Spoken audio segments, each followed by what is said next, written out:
Saudara, sejumlah menteri kabinet Jokowi yang juga kader partai politik ramai-ramai maju daftar sebagai anggota legislatif atau caleg di DPR pada pemilu 2024.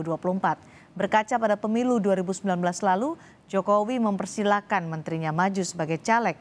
Jokowi mengatakan menteri yang mencalonkan diri sebagai anggota legislatif tidak harus mundur, tapi wajib untuk cuti.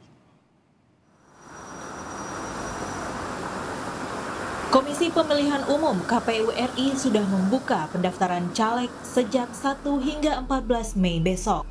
Sejumlah Menteri Kabinet Indonesia Maju di kepemimpinan Presiden Joko Widodo dan Wapres Ma'ruf Amin mencalonkan diri sebagai anggota legislatif atau caleg DPR RI pada pemilu 2024 mendatang. Selain sebagai menteri, mereka tetaplah politisi yang merupakan kader partai politik yang tetap memerlukan suara elektoral dan keterwakilan di parlemen. Lantas, bolehkah menteri yang sedang menjabat menjadi caleg? Putusan Mahkamah Konstitusi atau MK nomor 57 tahun 2013 menegaskan bahwa menteri tak harus mundur untuk mencalonkan diri sebagai anggota DPR, DPD, ataupun DPRD. Sekjen PDIP Hasto Kristianto saat pendaftaran caleg ke KPU Pusat menyebut Menteri Hukum dan HAM Yasona Lawli menjadi bacalek yang akan maju di pemilu mendatang. Yang dari Menteri Kabinet Indonesia Maju yang berasal dari PD Perjuangan yang dicalonkan adalah Bapak Yasona Lawli. Di luar itu semua fokus untuk membantu Bapak Presiden Jokowi dan Kiai Haji Ma'ruf Amin agar mencapai legasi yang setinggi-tingginya untuk rakyat Indonesia. Dari Partai Nasdem, Menkominfo Johnny G. Plate dan Menteri Pertanian Syahrul Yassin Limpo maju sebagai caleg DPR RI. Menteri ada dua, Syahrul Yassin Limpo dan Johnny Plate. Itu yang maju. Dapilnya sama. Syahrul Yassin Limpo Sulsel 1, Johnny Plate NTT 1. Dari PKB juga ada dua menteri yang akan maju sebagai caleg. Ada Menteri Ketenagakerjaan Ida Fauzia dan Abdul Halim Iskandar, kader PKB lainnya yang juga menjabat Menteri Desa Pembangunan Daerah Tertinggal dan Transmigrasi. Angela Tanusudibio yang kini menjabat Wakil Menteri Pariwisata dan Ekonomi Kreatif akan nyalek lewat Partai Perindo. Afriansyah Ferry Nur, Wakil Menteri Ketenagakerjaan akan menjadi caleg Partai Bulan Bintang atau PBB. Ia bahkan hadir langsung saat pendaftaran di KPU bersama Ketum PBB Yusril Iza Mahendra. Jadi saya kebetulan Sekjen dan Wakil Menteri Ketenagakerjaan nyalek dari Dapil Jabar 5, Kabupaten Bogor. Jika melihat pengalaman di pemilu 2019 lalu, saat itu Jokowi mempersilahkan menterinya yang akan maju sebagai caleg. Saat itu Jokowi mengatakan menteri yang mencalonkan diri sebagai anggota legislatif tak harus mundur dari kabinet, tetapi wajib cuti. Pemilu 2024 sudah di depan mata. Di tengah sisa pemerintahan Jokowi Ma'ruf, jangan sampai fokus kerja menteri yang maju jadi caleg terbelah dan mengganggu kinerja pemerintahan Jokowi Ma'ruf. Tim Liputan Kompas TV. Lalu bagaimana kinerja menteri saat mereka harus kampanye sebagai caleg dan juga untuk partai politiknya selama pemilu nanti? Kami bahas bersama Andreas Hugo Pareira, politisi PDI Perjuangan, dan Adi Prayitno, pengamat politik dari Parameter Politik Indonesia. Selamat malam Pak Hugo, selamat malam Mas Adi. Selamat malam.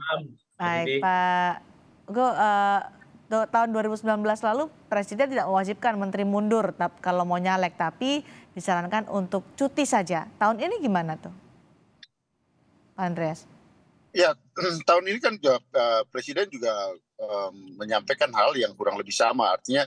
Tapi pada dasarnya ya para menteri ini kan dari secara regulasi kan tidak ada juga aturan yang melarang menteri tidak boleh nyalek. Tapi ya menteri tentu ya dalam kapasitasnya sebagai menteri tentu ya mereka harus membagi waktu dan menggunakan untuk kampanye itu pada hari libur. Seperti sekarang juga misalnya calon presiden yang masih menjabat sebagai gubernur, itu menggunakan waktunya pada hari libur, Sabtu dan Minggu. Hari-hari bukan hari kerja gitu, atau hari libur. Nah sehingga ya sebenarnya hal ini sudah berlangsung dari ya pemilu-pemilu yang kemarin gitu. Pemilu-pemilu sebelumnya. Oleh karena itu menurut saya ya tinggal ya bagaimana partai-partai menempatkan mereka, karena mereka ini juga para menteri sama aja juga dengan para Nah, artis. kalau partai PDI Perjuangan banyak. gimana soal menteri yang nyalek? Karena kan ada Yasona Lawli, kemudian ada beberapa menteri lagi untuk menyalek. Ya dari partai-partai yang lain, karena menteri ini kayak misalnya Pak Yasona Kalau Lawli PDIP gimana? PDIP menyarankan menteri yang nyalek gimana? Ya memang, ya tadi kan Pak Sekjen sudah sampaikan bahwa menteri yang nyalek, ya mereka caleg tapi ya sebagai menteri tetap ya menggunakan membagi waktu pada hari libur atau hari Minggu, hari Sabtu itu mereka ya bisa berkampanye gitu. Tapi pada hari-hari kerja kan mereka tetap menjalankan tugasnya gitu. Nah, karena menteri ini juga ya oleh partai-partai, bukan hanya PDI Perjuangan, saya kira semua partai juga melihat menteri ini sebagai potensi vote getter untuk ya menambah suara partai di dapilnya masing-masing. Sama seperti juga ketika partai-partai ini menyalonkan artis. Ini konsekuensi dari sistem pemilu dengan proporsional terbuka di mana ya kita lihat di samping orang melihat partai, orang juga melihat figur gitu.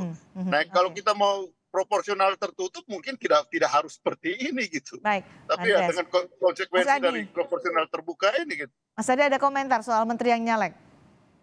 Ya saya kira memang kalau kita membaca regulasi tentu tidak ada aturan apapun. Ya. Undang-Undang Pemilu 2017 misalnya dalam pasal 240 disebutkan bahwa menteri itu tidak wajib mundur. Yang wajib mundur itu misalnya kalau kepala daerah mau jadi anggota dewan, dia harus mundur, ASN harus mundur, TNI dan polisi juga harus mundur dan seterusnya. Nah, yang menarik juga dalam Undang-Undang Pemilu yang sama dalam pasal 281, cuti bagi menteri yang mau jadi calon anggota dewan hanya kalau mau berkampanye di hari kerja. Misalnya kampanye hari Senin, Selasa, Rabu, dan Kamis ataupun Jumat, itu cuti. Tapi kalau mereka tidak melakukan kampanye, sekalipun statusnya sebagai caleg, itu tidak wajib cuti, Mbak Cindy. Nah, ini yang kemudian sebenarnya menjadi ramai, menjadi perbincangan publik, karena satu sisi menteri itu melekat pada dirinya sebagai pejabat publik, tapi pada saat yang bersamaan adalah seorang caleg yang sangat dikhawatirkan akan terjadi konflik of interest, abuse of power, dan seterusnya, dan seterusnya. Hal-hal yang semacam inilah yang kemudian membuat begitu banyak kalangan aktivis pro-demokrasi yang menyuarakan supaya para menteri yang menjadi caleg itu ya cutinya bukan hanya saat kampanye, tapi selama 3 bulan, selama sepanjang 75 hari masa kampanye itu ya cuti total gitu. Kalau begitu kinerja akan kacau dong, Mas Adi. Ya, bisa diangkat PLT, karena begini ya Mbak Cindy, sulit sebenarnya membayangkan satu sisi harus menjadi pembantu presiden secara total, ya, menerjemahkan semua visi nawacitanya Jokowi, tapi pada saat yang bersamaan menang jadi caleg itu bukan perkara gampang. Jadi pekerjaan politik itu bukan pekerjaan cawe-cawe ya, bukan pekerjaan sambilan, karena menteri sekalipun kalaupun toh jadi caleg itu tidak ada jaminan menang. Saya ingat persis 2019 yang lalu, ada Menteri Petahana, Pak Hanif Dahiri, caleg dari Bekasi dan Depok, kalah. Iya, bahkan mantan Menteri Agama, Pak Lukman Hakim, juga kalah itu, maju dari P3. Di dapil yang sama, bahkan ada Menteri, ya, Luki Hakim, ada juga, bukan Menteri, artis maksud saya, itu juga nggak lolos di situ. Itu artinya apa? Pekerjaan-pekerjaan politik semacam ini tentu adalah pekerjaan yang menurut saya juga butuh totalitas dan loyalitas yang cukup maksimal. Karenanya yang menjadi pertanyaan itu bagaimana mungkin seorang menteri yang satu sisi harus sami'na wa ta'na, tegak lurus, menjadi pembantunya Jokowi gitu ya, mengaksentuasi dan mengakselerasi semua kinerjanya sebagai pembantu presiden, tapi pada saat yang bersamaan dia harus memikirkan bagaimana menang di dapilnya. Karena ini menyangkut nama besar, ini menyangkut marwah. Kan agak lucu kalau menteri dan tidak terpilih. Ini tentu karena fokusnya ada dua, menang dan juga bekerja sebagai pembantu presiden, dikhawatirkan kalau nyalek kinerjanya juga akan kacau nih, Pak Andreas. Soal kekhawatiran ini gimana? Kalau ya, dengan situasi seperti itu sebenarnya ya ini soal pilihan ya, dalam arti bahwa presiden ya sebagai kepala pemerintahan bisa menyampaikan itu pada para menterinya supaya tetap menjaga kinerja kerja dan di dalam proses pelaksanaannya ya tetap harus perform sebagai seorang menteri harus tetap dijaga. Nah ini tapi ya tentu ini pada posisi pilihan masing-masing gitu. Termasuk juga bagi partai-partai politik karena partai politik juga, semua partai ini saya katakan bahwa semua partai pasti memikirkan, melihat bahwa potensi mereka ini, para menteri ini sebagai vote getter untuk suaranya gitu. Atau kalau memang seperti itu, regulasi yang kita buat supaya tidak para menteri tidak boleh, atau pejabat publik tidak usah mencalonkan, tidak perlu mencalonkan diri di dalam proses pemilihan legislatif gitu. Nah ini kan ruang ini kan sebenarnya dari dulu kan selalu menjadi topik pembicaraan. Tapi kalau selama tidak ada regulasi yang mengatur seperti itu, saya kira ya seperti sekarang gitu.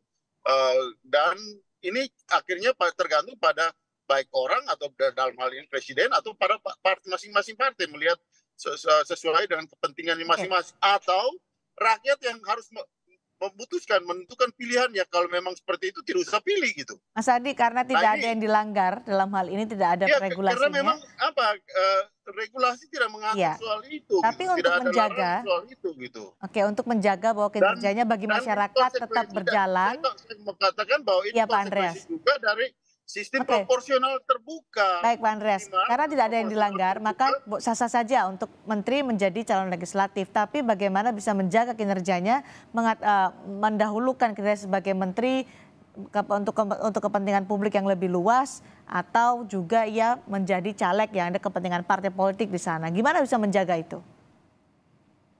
Ya, disitulah kita rakyat yang akan menilai mereka di dalam pekerjaan sehari-hari, dan ya tentu presiden sebagai kepala pemerintahan punya kewajiban untuk menegur mereka kalau mereka tidak bisa menjaga kinerjanya di situ. Baik, Mas Adi. Jadi itu kewenangan masyarakat untuk menilai, atau presiden yang lebih tegas, atau partai politik sebenarnya yang punya hak juga untuk mengingatkan. Tidak ada konflik kepentingan, tidak boleh mencampur adukan hingga merugikan kinerja sebagai menteri. Ya, antara rakyat dan presiden tentu punya persepsi yang beda-beda. Bagi presiden, mereka bisa dikontrol ya, bagaimana kinerja dan ketaatannya dalam menjalankan pemerintahan sebagai pembantu presiden, atau justru lebih fokus melakukan kerja-kerja politik. Tapi kalau kita bicara tentang konsumsi publik secara umum, memang mereka berharap ya sepanjang masa kampanye 75 hari, para menteri itu cuti lah, apapun judulnya, karena melekat pada dirinya itu adalah pejabat publik yang pastinya ada privilege di situ. Ibarat pepatah, ini sekali mendayung 4 pulau terlampaui. Satu sisi sebagai menteri, sebagai pembantu presiden, dan pada saat yang bersamaan itu juga bisa dianggap sebagai bagian dari kerja-kerja politik pencitraan, meyakinkan rakyat dan melakukan konsolidasi. Karenanya, sekalipun ini tidak melanggar regulasi, saya kira memang presiden harus tegas betul, karena menteri ini adalah pejabat publik yang digaji oleh uang negara dan semacamnya, tentu fokusnya harus lebih kepada ke sana ketimbang misalnya harus melakukan kerja-kerja politik. Karena bagi saya Mbak Cindy, menteri yang jadi caleg itu adalah pertaruhan reputasi selain untuk menang ya. Kalau menteri nggak jadi, apalagi saat ini diandalkan betul oleh Jokowi, tentu ini akan mencoreng nama baik partai. Karenanya menteri ini pasti akan fokus melakukan kampanye politik. Bisa dibayangkan kalau 75 hari masa kampanye itu, semua menteri yang jadi caleg saat ini tiap hari melakukan kampanye, Senin, Selasa, Rabu, Kamis, dan Jumat misalnya, dia harus cuti. Itulah yang pastinya akan menghambat kinerja. Sekalipun ada posisi wamen, tapi kan wamen tidak bisa mengeksekusi keputusan-keputusan politik strategis. Jadi guidance-nya saat ini adalah di presiden. Kalau presiden misalnya menganggap caleg-calegnya ini nggak maksimal yang merangkap sebagai menteri, memang harus diganti ataupun diminta cuti secara total. Karenanya inilah yang saya sebut ada distingsi. Ada jarak yang cukup jauh antara persepsi publik dengan keinginan presiden. Secara regulasi peran parpolnya gimana tuh Mas Adi? Agak rumit memang, agak rumit. Karena sekalipun cuti, itu kan misalnya cuma cuti di saat kerja. Kalau nggak kerja, dia melekat dirinya sebagai pejabat publik. Semua fasilitas dan atribut negara akan melekat pada dirinya.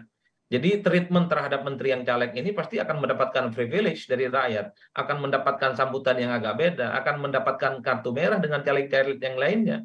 Tapi itu tadi, dalam sistem proporsional terbuka, ngeri-ngeri sedap juga menteri itu takut kalah dengan caleg-caleg di internal partai yang nomor urut 6, nomor urut 7, nomor urut 10 dan terusnya. Ini yang saya agak rumit ya, makanya saya termasuk orang yang menyarankan cuti selama 3 bulan bagi menteri yang menjadi caleg, karena fokus kerja menteri dengan fokus pemenangan itu adalah hal yang tidak bisa dikawinkan. Itu butuh fokus dan butuh kinerja yang saya kira tidak bisa cawe-cawe. Jadi menteri itu harus total, kerja politik pun juga harus total. Manusia, caleg pasti punya keterbatasan dalam konteks itu. Oke, Pak Andreas, PDI Perjuangan kan partai pendukung pemerintahan Presiden Joko Widodo. Gimana PDI Perjuangan juga membantu Presiden memastikan kinerja di akhir masa jabatan tidak terganggu dan bisa meninggalkan legasi yang baik, tidak terganggu dengan menteri-menteri yang menyalonkan diri sebagai anggota legislatif tahun 2024 nanti? Ya pasti dong, artinya kita selalu bicara soal ya positioning para menteri ini ya dalam arti bahwa mereka bukan hanya menteri PDI Perjuangan, tapi semua menteri untuk mendukung perjalanan politik dari perjalanan pemerintahan dari Presiden Jokowi sampai selesai sehingga meninggalkan legasi yang baik gitu. Nah cuma ya tadi itu kita selama tidak ada regulasi yang pasti, ini ya soal yang berikut adalah bagaimana presiden, sikap presiden soal ini gitu. Karena ya PDI Perjuangan bisa ini, tapi kalau menteri-menteri dari partai-partai yang lain melihat ruang ini sebagai hal yang kemungkinan untuk mereka memanfaatkan sebagai vote getter, ya tentu ya akhirnya yang satu mundur, yang lain tidak mundur gitu. Dan juga saya mau katakan bahwa kalau memang mau melarang, lebih baik membuat regulasi seperti regulasi yang jelas sehingga dengan demikian ke depan menteri tidak lagi ikut di dalam proses pencalekan atau harus cuti misalnya. Dan itu bisa melalui kita akan tunggu nanti bagaimana arahan Presiden untuk menteri-menteri yang nyalek ya. Mengharapkan bahwa ini PDI Perjuangan bahwa akan ya menarik menterinya. Saya kira ya disinilah soal bagaimana pilihan dan antara kepentingan ya bagaimana mereka menjadi vote getter ke depan di dalam proses pencalekan ini, dan juga ya tentu ya kita berharap atau kita yakin bahwa perjalanan mereka di dalam proses pileg ini tetap harus menjaga kinerjanya. Baik, kita tunggu nanti bagaimana arahan dari Presiden. Kalau 2019 boleh tapi cuti, tapi tahun ini kita nggak tahu. Mas Adi berharapnya 3 bulan ya cuti, tapi mudah-mudahan tidak mengganggu kinerja. Terima kasih Mas Adi Praetno, terima kasih juga Pak Andreas Hugo Parera sudah bergabung di Sapa Indonesia malam hari ini.